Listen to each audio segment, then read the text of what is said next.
and sort of get full, then you start seeing more degenerative changes that modern medicine can't quite understand why you're having, you're having things. However, acupuncturists can sort of look at your tongue, look at your eyes, and they can tell you what's going on with it. And if you want, and I'm not sure enough about telomeres, I have to do more research, but I know that if you want to live longer, you have to take the trash out. You have to be able to remove the trauma faster than it builds up. And you can either do it on your own and being connected to God and higher spirit and just letting all that trauma go. That's effective to a certain point, and sometimes we're here to help each other out. We're not here to be like our own island and sit on top of a mountain and pray and meditate. And so connection and talking to each other, a lot of people in my experience hold on to their trauma, especially their emotional trauma, because they want someone else to acknowledge how hurt they've been. And I want at least one other person in this universe to know how he messed me up, how hurt I am, and that acknowledgement allows us to heal. It's one of the chapters in my book, Acknowledgement Heals, one of the keys. Laughter is phenomenal, but I'm not sure how laughter ties into removing trauma unless you can just let it go. Oh, he did me wrong, and then you can let it go. Some people let it go through laughter, and then it comes back. Laughter activates a primordial, they call the strange flow energy meridian. It's not running on the regular acupuncture lines, but it runs almost like a plasma level kind of. I don't know enough about it, but I'm here to learn. I'm here to learn more. Breathing is so important. Right. Tomorrow I'll talk about, and I'm going to give everyone some tools to take home with them, how you can use breath and breathing to help remove trauma that's pent up in your body. Sure. Okay, we have a question from Shelley here. Okay. I want to say something about the Alzheimer's, because the autistic brain and the Alzheimer's brain are almost identical. And if you look at these people dying from CTE, from football games, the difference, 30 years ago, they weren't dying from football games. The difference is the amount of aluminum that starts eating the brain. So we're shooting the aluminum into the infant, and we're shooting it into the senior citizens. There's a Dr. Exley in Europe who could care less about vaccines, but he came out with a phenomenal set of criteria how the brains are being eaten away.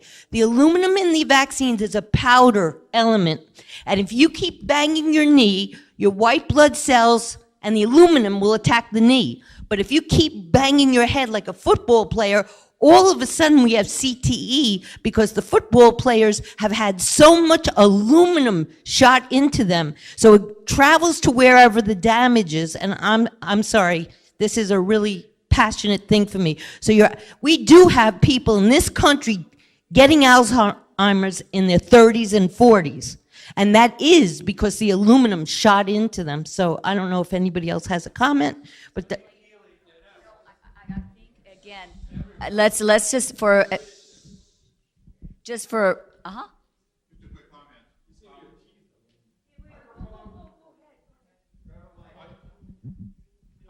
I'll try talking really loud. Come on, people at home want to hear too. Okay.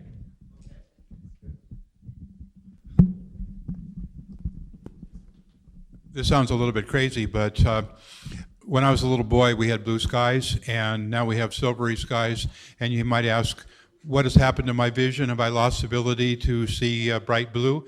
And no, I can still see it in the clothing store. I don't have any bright blue on, but I can still see the blue of the sky I remember as a boy. And I ask you if you can remember blue skies that are now gone, and the question is why? And the answer is people are spraying aluminum and other things into the sky, and that's why you have the silvery haze. And not only that, sometimes you see the spraying of not only what appear to be contrails, but they look like graph paper patterns, and they do not match the patterns of the airline flights and stuff. And the topic is called chemtrails on YouTube. There's more than 1,000 videos of YouTubes. And by the way, they also have other effects. They poison the plants. Monsanto is making aluminum-resistant plants, and they're making they have special seeds which are aluminum-resistant. Aluminum also increases the temperature of forest fires, because you may have heard of people giving these little aluminum foil cookers for the poor people in Africa. You just take some aluminum foil and maybe some cardboard or some wires or something. And you take some aluminum foil, you make a heater, and you can cook with an aluminum foil oven if you have in places like California and Africa where you have a lot of sun. Well, guess what? You put aluminum on top of trees, on their skin, on their barks, and inside the trees, and aluminum oxides reflect heat very well, and so the temperature, even the forest fires we had here in Malibu a few years ago, they were talking about the flames. They used to be 300 feet high in forest fires. They were 600, and the temperatures have doubled.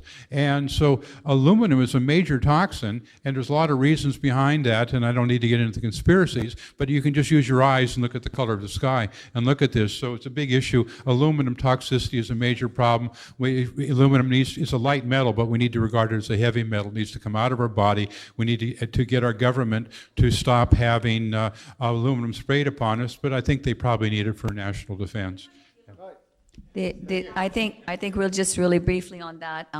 And Shelley, you've come on my show before because this is a topic which is very passionate. But I want to be the devil's advocate and answer the questions my colleagues will say. What are you talking about vaccines? I have so many people that have just done extremely well who are vaccinated and things like that. And what do you this is for you to even be thinking this way, that vaccines can be dangerous. And my response to that is, if you're lucky, then you get the vaccine. And if you've got the proper, I'm really into liver detoxification pathways, phase 1, phase 2, and all of this. So if you've got the right, again, it goes on nutrigenomics. If you've got these SNPs, and more people are getting impaired methylation SNP, the MTHFR, and a lot of these single nucleotide polymorphisms. Well, if more and more people are having it, they're going to get impaired detoxification pathways. And if that happens, and that child just got the vaccine and has that, that's the one that's going to be more predisposed. But there's more and more people that are getting that way because of an environmental toxin exposure. And think about it, our parents and our grandparents, you could give them probably 20 medicines and they would still survive because their livers were still fairly clean. They ate health, all of that. Now we're in such a toxic environment. I know that if I haven't taken a Tylenol ever, okay? Maybe when I was 10 years old with my mother, but when I became knowledgeable, 20, never, past the age of 20. The point I'm trying to make is, I'm sure if I was to take 10 medicines, I wouldn't be standing in front of you the way I am now. Does that make sense? Because I have some of those impaired methylation issues in my liver detoxigenomic profiling. But I know, the thing which I want to leave you with one point, don't ever say it's in your genes. Because the way you can express your genes can be changed through nutrition. Jeffrey Bland was my mentor. He's a fabulous biochemist. He wrote the book Genetic Nutritioneering. Reaction A goes to B, and you have all these cofactors going, right? And if you don't get them, it'll start going to C, and that's abnormal, but then it'll become in your genetics because you've just done it so long, and you say it's in my genes. Bruce Ames, Jeffrey Bland said, look, flood the reaction back, 80%, not all react, but 80%. Flood it back, and you can get that reaction A going to B. Now you can change that genomic. So it's never like, I've got breast cancer, I'm going to get breast cancer. Even if you have a high chance of it, you can change it through your epigenetics, your lifestyle modification. You absolutely can give yourself the best chance. Please do not think you're helpless by somebody telling you it's in your genes. Don't ever use that as an excuse. Yes.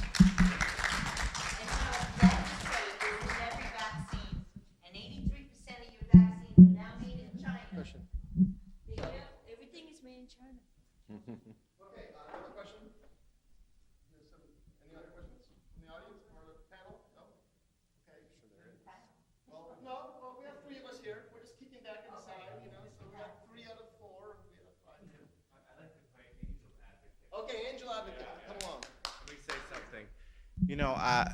We have a lot of open-minded, critical thinkers here, free thinkers. Sure. So I'm aware of what you're saying with the chemtrails, and I'm aware of the vaccines, but let me pose the other argument, which is that people are very robust. We're here connected, we're grooving off what each other is saying. The problem is that there's been a balkanization of the mind. We're telling people you're a woman, you're straight, you're rich, you're from this country. So people get tribal and they get fractured. They don't realize how connected they are. So I remember I had the honor of meeting the founder of the American Holistic Medical Association, and he said he's treating autism, okay, which in my book I talk about the fact we're all autistic. We're all internally preoccupied with our version of reality, but the political agenda is trying to separate us, right? But you know, the fact is it's very hard to dehumanize humans, and I think that's the saving grace. That's my point here, is the angel's advocate. We're all human, heart-centered, and so Norm Shealy says he treats autism with oxytocin. Aha, what is oxytocin? It's the bonding, that's right. So what we're seeing is a gradual, intentional separation of people by politics, right? Look how bad it is.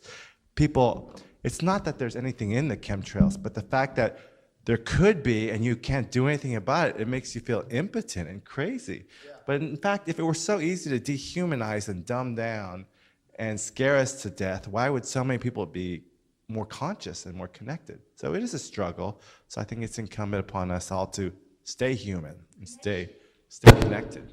You know, and one final thought to that is that when you can do demographics on people, when we study our medical studies, demographics, so when you can categorize people and you can say, okay, they're this race or they're this color or they're autistic or this and that, when you demograph people, then the capitalists and marketing, you can study that demographics, right? It's easier to control, becomes easier to control. If we stay bonded and don't align ourselves with any one religious having this opinion and one sect having this opinion, if we continue to try to stay connected, that is our saving grace. Absolutely. Don't let anyone put you in a demographic. No matter how much you stand for a belief, refuse to go into a demographic. Stay connected.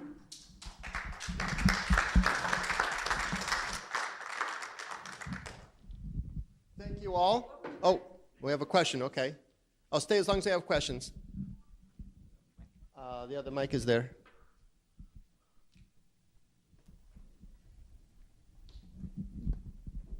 Thank you. I'm not so sure if it's a question as much as something from having done a lot of modalities in life. And I think what you're saying about the bonding, it would be focusing on wholeness. That's the lack of separation, right? And every moment is a wholeness. The word heal means whole. And if there's always that recognition that every moment is a divine moment and there's always wholeness, then you have that energy, that fuller capacity to work through everything, the seen and the unseen. And the other thing, most of the modalities that I've ever worked with that worked, it's really about intention and attention. What's your intention when you're doing it? And how long are you actually applying your attention to it? And then letting it go, because there's that unconscious part that works with you to keep it from being separated. Thank you. Very good.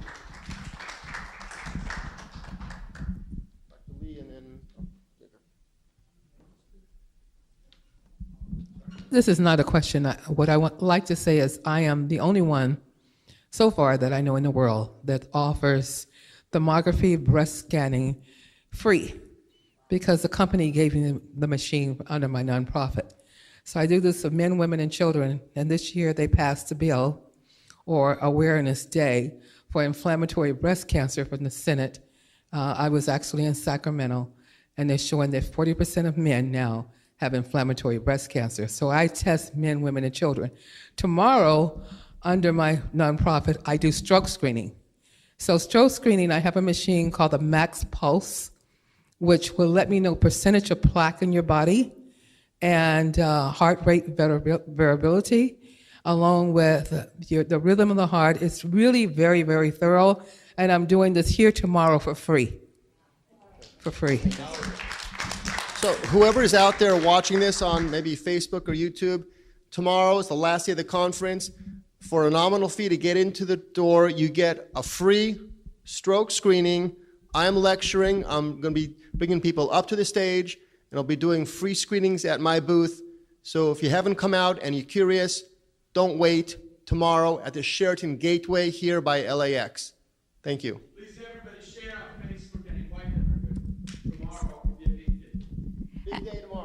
You know, and I'm not, I always have to answer the biochemistry question. She said a lot of men are getting inflammatory breast disease. That's because there's so many downline estrogens. We have estrogens that in men are not even being measured. So that's creating xenoestrogen disruptors. It's not only plastic. There's so many estrogen disruptors that we're finding that are hormone disruptors that and testosterone can aromatase into estrogen. So all of this is adding, and none of the men are being screened. And that's also one of the reasons people are having the stroke and heart disease in men is not because of just the arterial, it's because the circulating estrogens go and activate the clotting factors, increase your risk of stroke and heart disease. And you measure one estrogen, they're not even measuring all of the estrogens, and then the testosterone is being blamed and becomes a controlled substance, and our own hormones are becoming controlled substance that help us. So do you see how, one thing tonight, it's just how you put things in context. I can relate, if you want me to relate, because I'm a mathematician, if you want me to relate a toothpaste to David's green shirt, or a toothpaste as being dangerous, I can do it. It's just the distribution. My dad was a statistician, and that's what we did when we were little. He would make me go through these distributions, say, what were you going to pick to do this and design the study? And he used to that was that was like our highlight, is how we could relate things, just through a distribution.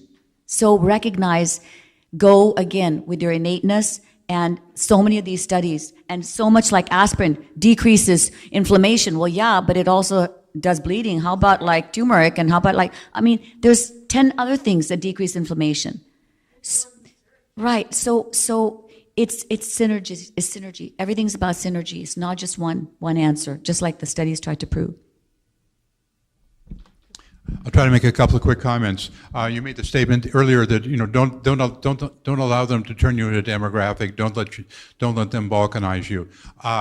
And I strongly support that. I came here primarily yesterday to hear Nick Begich talk, whom I've heard on the radio a number of times, and his talk is really in two parts. The first part was Friday, and the final part will be tomorrow at 3 o'clock, probably in here. And he did say in his talk yesterday that this is his final talk. He's not going to give any more talks. He's kind of move on to the next level. And the guy's given a lot of talks. I think he said he had something like 4,000 interviews over the last 22 years. And the topic was basically to become aware of mind control. That was the first part that was covered yesterday, and the part tomorrow will be how to resist mind control. And I'll just make a couple. I told him my theory about the whole thing is if you look at the controllers of the world, there's a saying called divide and conquer. But it turns out that's a simplification of it, it's a partial thing. The first step is to divide the people in order to conquer them. And then the second step is divide to rule. So after you've conquered people, you keep them divided forever in order to rule them forever. So it therefore follows that if division is the mechanism for conquering and eternal ruling by the powers that be and the whoever's, then it follows that what is the opposite of division? It's unification. And what does unification bring? That brings community. And I laid that out to him, and he said, yeah, he thinks that as well. And so I'm looking forward to his talk because I'm trying to add to my own knowledge about this stuff, trying to develop a theory of how you resist the divide and conquering thing. If you look at media, we find Democrats and Trumpsters fighting about each other, and the core problem is the rulers who control both. And so that's the fundamental issue. And so I think his talk tomorrow, I'm just a hunch, I'm an intuitive guy. What time tomorrow? 3 o'clock, probably in here. So check out there, Nick Begich. come on out. We've got a full day of events for you. Thank you. So that was the end of my remark. To that, There is no question. So to that, I just want to add one more comment. Not that I have to have the last word, but one more comment is that when you say about mind control and all of that, I think people have gotten really smart to figure out if you control your health, you can control the mind. Because this is the thing. So many of our foods are now getting adulterated. Why are we still using glyphosate? And all of that. We can get into that issue. But the most important issue, I want to leave you with one thought. Cancer is increasing by leaps and bounds. When we did the wrong food pyramid 50 years ago, we saw nothing but heart disease And you saw that become into multi-billion-dollar industry, right? And now what is the next multi-billion-dollar industry? Cancer. Every 1 in 2 in the next 5 years is going to be faced with cancer, if not everyone. And what is cancer? An immune deficient state. Immune deficient, but it disrupts the immune system at the end of the day. So what the point I'm trying to make is that, it's get control of your health, diet, everything what we stress, heal yourselves back to wellness. Be like the multi-billion-dollar company and recognize that. Yeah, 1 second. Okay, hold on. Okay, I just want to sort of add there. So cancer is, what did you say? Sort of. It's an epidemic. Besides that, it's broken communication. The cells don't know how to stop dividing. Once again, a break of communication within the body. And there are a lot of traumas that cause that. And Dr. Lee has a comment. Dr. Lee does a lot of work with cancer patients. So let's listen to her for a moment. This is going to be very short because, it's so refreshing to be here. I wish you could have been with me last Saturday when I was asked to be on a panel, and I sat next to a doctor from the Mayo Clinic who we had it out. We had it out because of the fact, number one, he said, people should be used as guinea pigs to test medication. I couldn't believe he said that, so we had it out on that. Then I said, if you're giving a chemotherapy to a patient, and the chemotherapy itself is going to cause a secondary cancer, why don't you do something prior to that? If you're going to do a PET scan, which is sugar, why don't you do something then to help them? You're saying you're doing all this research and all the latest technology. I was very, very angry with him. He finally walked away from me. So let me tell you the standard of care. You have to listen to this. Date, and I'll give you the doctors who are doing the research. Standard of care, maximum tolerated dose. Kill the cancer with as much dose as a patient can tolerate, right? Kill the cancer cells with as much dose as you can possibly. That's the standard of care. That's the standard of care for every oncologist. That is the standard by the American College of Cancer, everything. Now, guess what? If you give the cumulative dose and you give that maximum, you produce a whole bunch of resistant cells. And then the cancer looks like it's all gone, but then weeks later, months later, that cancer's back because you have this evolution of these cells. Cells take 120 days, right? And all these days, they come back with a vengeance because of resistance. Now, if you give the same cumulative dose and you give low dose continuous therapy, the cancer cells say, okay, I guess I just have to adjust. The normal cells say, we got to live together, man. We got to live together. So the cure doesn't become the end point, but the body's so amazing at adapting that those low dose continuous therapy and you still give the maximum cumulative dose can survive. Now, why is the standard of care not being changed? You see this over and over again. Because you know why? Because if you had to go, the hospitals they don't get the same amount of money, right? When you have to give the chemotherapy, might as well give it one shot. And the drug companies make it, right? If you have to give it slow, how are you going to get that person? The logistics. It's just logistics. It's more expensive. So we are sacrificing knowledge. Again, this is knowledge. And we have this knowledge. And yet we're not even looking at this. And Mark Rosenberg, we're a couple of us, we're like begging. We're trying to go to show us a double-blind placebo study. Well, let me tell you about double-blind placebo studies. They're outdated in psychiatric medications because you build up a tolerance. Chemotherapy, you build up a tolerance. Resistant cells. How can you use a double-blind placebo model? And the first thing that, what will make you feel small, will make all of you feel like you're just piece of nothing? Show us a double-blind, placebo-blind study. And there you go. You're just like, yuck, I feel yucky. No, you stand up and say, show me your model that even works. Let's get a couple of mathematicians and statisticians and tell us. That's what we need to do. That's what you guys need to do. Start to rally together, get the best mathematicians, best statisticians, and say, look at this study. You guys, is this really right? Can we figure out? And so many of those studies have associations of all those, the editorial of the statin study that came out, Crester of New England Journal of Medicine. I pointed to them. I said, oh, so this is a study that came out? Oh, do you guys have a hand in this? So don't ever go to a doctor's office and let him quote you a study and put fear of God and say you're going to die. And before you ask, your body knows and is telling you to ask the right questions. You guys are not dumb. Did you know that there is no double-blind placebo study that parachutes work? There is none. We shouldn't be using parachutes because no one did a double-blind placebo study. But, we work it. Let's start using more common sense, especially in light that you've been pointing out, especially, in the cardiovascular world, that they show how, a statin drug, one of the many drugs, shows, 66% effectiveness. But just like, the sample size was very small. Now you got to, they're trying Just to put crazy. more people on statin drop by saying you got to drop the LDL down. They don't typify the particle. It's not the LDL, it's the particle number. So the particle number, if I have an LDL value of 90 and you guys have an LDL of let's say, you have one of 160, okay, but if my LDL is like a time bomb, it's got the particle number is high and all of this, I'm the time bomb, not her. Why is that people in Italy that had high LDL values never died? So, ask yourself these intelligent questions. Get out of this fear mode, for goodness sakes, and ask yourself these. Get control of your health. You talk about mind control, get control of our health back so that we have the mind to be able to. Most of the kids that are in the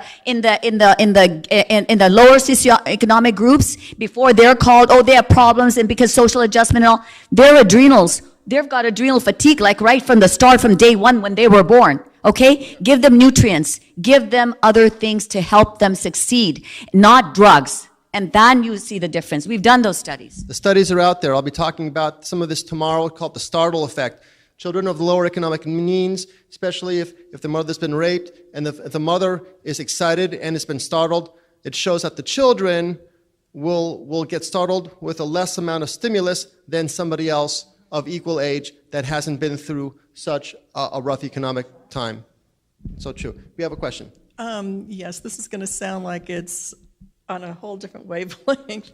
But since Dr. Todd's here, I'd like to know, we've been talking a lot about how vibrational medicine is the real future. And I'd like to know if pineal toning has an effect on anti-aging and healing. The question's for you, Dr. Todd. There you go. Pineal gland. You're talking about the pineal gland. Yeah. Might want to explain to what the question means. Sure.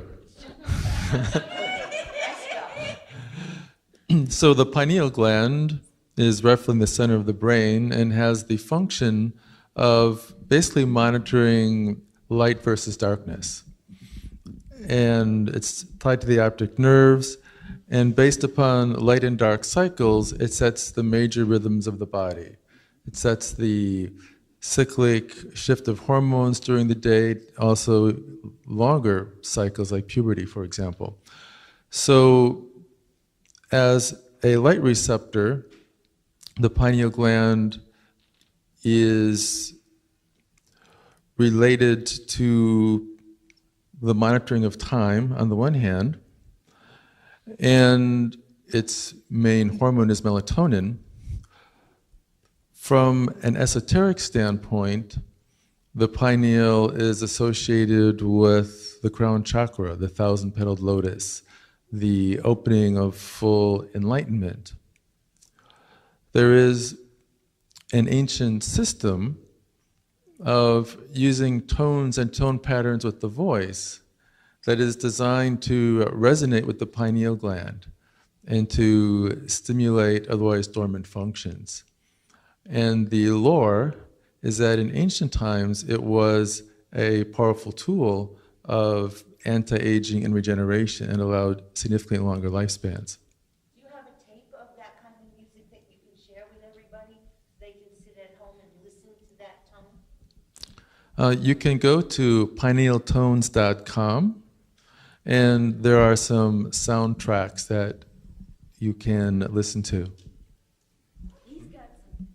I just want to add that the Uber conspiracy is that... Closer to your mouth, please. The Uber conspiracy is that our current piano systems are tuned to 432? 440.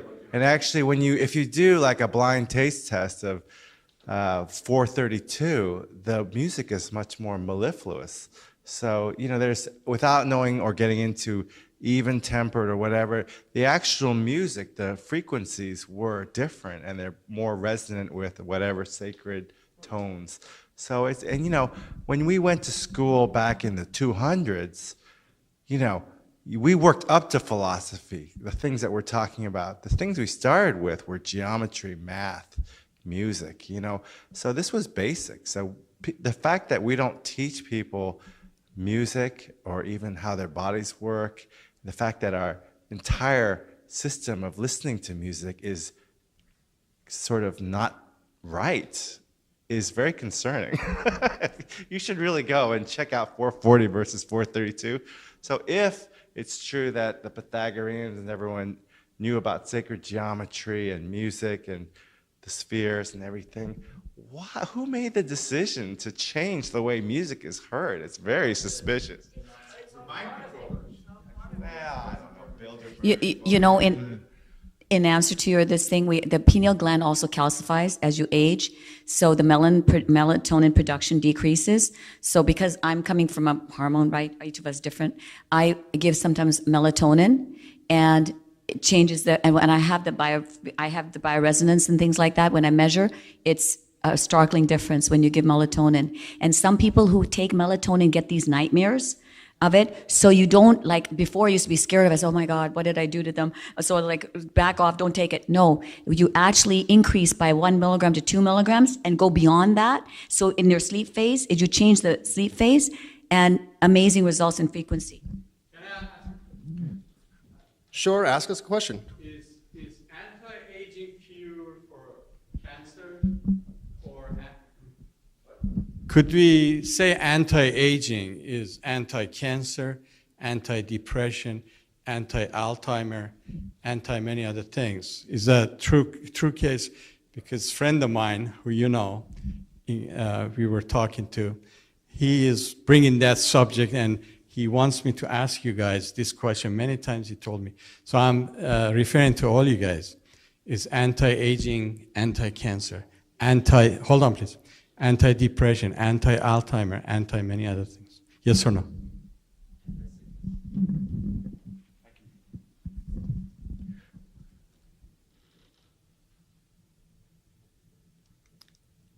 I'm not sure if we need to ask what your definition of anti-aging is. I mean, if we say we put together the 4 different disciplines here, then absolutely yes. I mean, if we look at all of us and we apply to like our combined knowledge, absolutely. No, hands down, absolutely. Anti-aging could mean what? Living forever, but also not just quantity of life, but quality of life. And part of quality of life is cancer-free, heart disease-free, having your clarity of mind and clarity of thought for years and years to come. Removing that trauma, pineal glands clear, no calcification. There was talk about how fluoride leads to calcification of the pineal gland, so that's why we want to take fluoridation out of the water. And there's some lawsuit that just came down recently that they're going to stop fluoridating our water. Finally, there you go. Dr. Obokaitis, what do you think? Anti-aging is anti-cancer, anti-depression, anti-Alzheimer, anti-anything?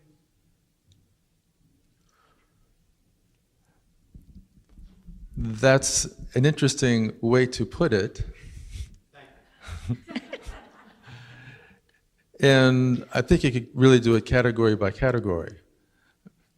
So anti-aging, I'd say, is generally anti-cancer because the aging processes tend to have immunologic result where most factors that are anti-aging will tend to be anti-cancer. Depression isn't necessarily a function of aging, although things that are anti-aging tend to be antidepressant. And Alzheimer's is partly an aging effect, and from an emotional standpoint, it can also be related to certain types of trauma. From the standpoint of psycho-emotional medicine, Alzheimer's is the result of 2 or more catastrophic separations or brutal separations that is related to the evolution of the process, in addition to whatever the biochemical processes are. So, from someone that's close to you. A person that's very close to you. Yeah. So it can be family or friend, but it's losing someone that's very important to you. So anti-aging from that perspective is partly so, and part of aging is a tendency to have traumatic separations. Yeah. So in general, what is anti-aging is anti all of those things, but it differs a little bit from category to category. What do you think, Doctor? I mean, I'm a kind of a one-trick pony. I'm all about the telomeres, so I think that the telomeres are driving each stem cell type, whether it be in your retina for macular degeneration or your liver for cirrhosis. I think it's driving many different forms of disease. So I do think that anti-aging is anti-cancer, but then I would again flip the narrative. People are so afraid of the big C. It's really a little c, and when you go back to Nina's point about standard of care, the real dirty little secret of scientific rational medicine is that standard of care versus nothing probably doesn't show up very well. Like what we're doing not only in the long term with the secondary cancers, as Dr. Lee pointed out, but in the short term doesn't do as well as just going to the beach and drinking a smoothie. And that's really something you can lose your license for saying, even though it's talked about in meetings all over the place, but just don't let the little people know. So, I really think when we look at Jimmy Carter, who had metastatic melanoma to his brain, Merck, Keytruda didn't cure him. Jimmy Carter cured Jimmy Carter. So the real truth of the matter is that, you removed the blocking of his immune system, and he cleared metastatic cancer. And the weird thing is that there's so many little anecdotes, these voices in the wilderness. Oh, my cousin, written off. They call it the good kind of cancer because the doctors wouldn't treat her or she was too old to get treated. These are the people who actually, have a fighting chance because they don't get the radiation, the chemo. Now, I could lose my license for saying that, but that happens to be the anecdotal truth. It's true. And there's a reason for it, because as we get these highly sensitive tests for cancer, we really have to understand that there is no such thing as cancer. Cancer is like a bad movie. It's totally subjective. What determines whether it becomes a clinical, full-blown, deadly disease is often mitigated and exacerbated by the radiation and the chemo, the selective breeding. But actually, when you look at these screens for highly sensitive cancer proteins, we may have all gotten cancer hundreds of thousands of millions of times. So instead of thinking of like the MGM hotel fire, think of it as like any hotel fire. You know how many fires happen in a hotel that never burn it down? Almost all of them, right? So that's what our immune system is able to do. And more importantly, when you look at my book, I show a pyramid under the ground. The pyramid we see is only surgery, radiation, and chemo. Under the ground, these cells are very good at killing themselves. So what if for a second, instead of saying there's overlords and conspiracies and cabals and they're messing with our skies and our music and our religion, what if we said, our bodies are so sacred and so capable of healing that they're conspiring even on a microbiological level to appropriately die. And it's really, really hard to die from cancer or even agree what it is. And that's the truth. If you talk to any pathologist, they'll say cancer is not one thing. It can be caused by lack of contact inhibition, cell cycle regulation, yada, yada, yada. There's a million ways to get it and a million ways probably to solve it. And that's why even the language we use around genetics not being destiny, oncogenes, every single thing that people think is an oncogene is actually the exact opposite. Talk about disinformation. They're all things that are meant, if you have 2 healthy copies from mom and dad, they prevent cancer. So how did we get to the point where people think they have oncogenes? So anyway, there's a lot of cognitive dissonance here. But my point is, what if we thought that cancer was not all that uncommon and not all that deadly? I just wanted to ask, because I don't think I heard anyone mention, how many cancers are linked to dental disorders and root canals? I've seen a lot. You know, we all have cancer cells in our body. As he does, we all do. You all do. We live with cancer cells in our body. So it's nothing to be feared, and he's absolutely right. It's when things go to such a burden, but that's when so many other imbalances occur. So in answer to your anti-aging, if anti-aging, I think, is partially also reversing the aging process. Number one biomarker of aging is sarcopenia, loss of muscle mass. Evans wrote a book, and he showed these level 3, like assisted. They had to have assisted care all the time. They couldn't get out of bed.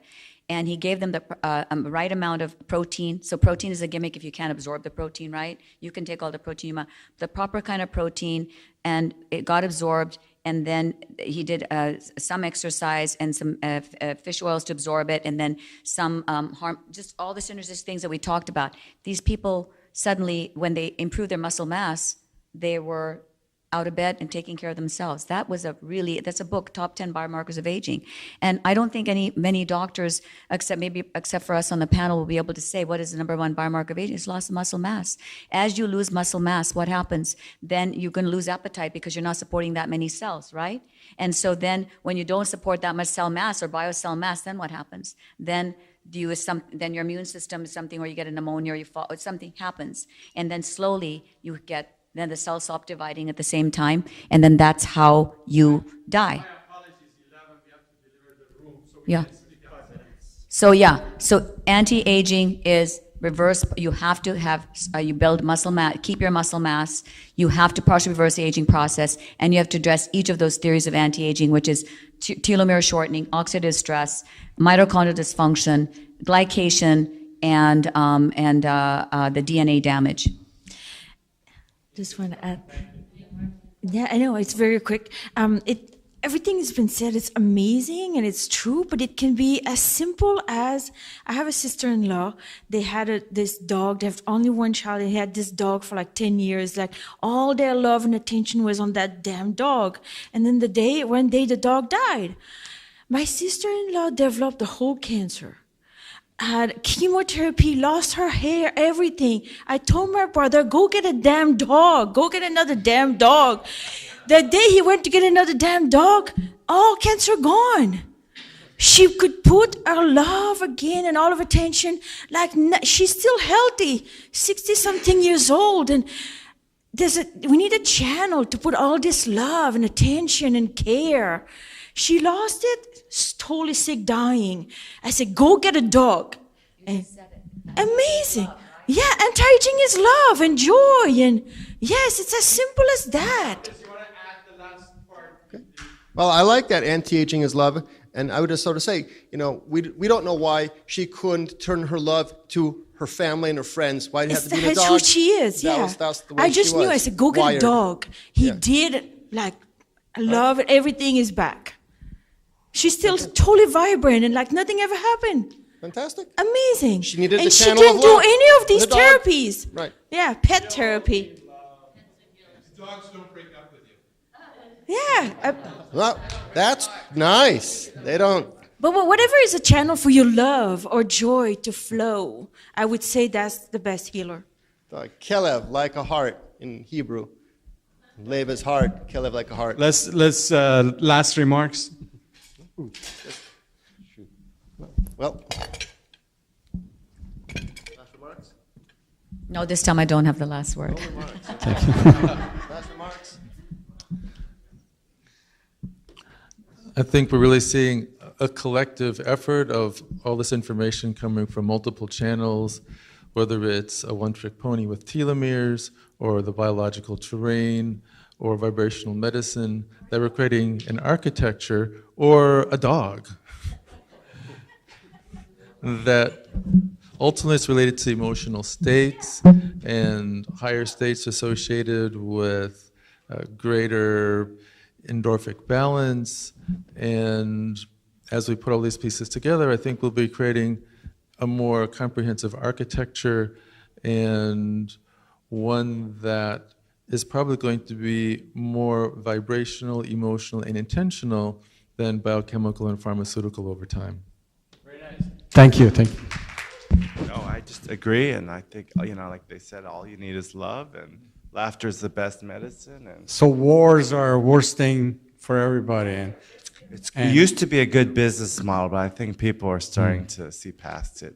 so Not now that the great. problem of the planet is wars and not love. Okay. So good. Lefties. So in closing, we'll see you tomorrow. I'll be at my booth Yeah, over Dr. Needs Benton Any Healing tomorrow. tonight, and we'll have a great night. We'll see you in the morning. Dr. Avokaitis, you talking tomorrow? I forgot. Yes, Dr. Avokaitis will be talking. Everybody be here. Please blog on Facebook, take pictures, and invite people tomorrow. Thank you. Thank you very much for staying. DVDs, support Dennis with his DVDs and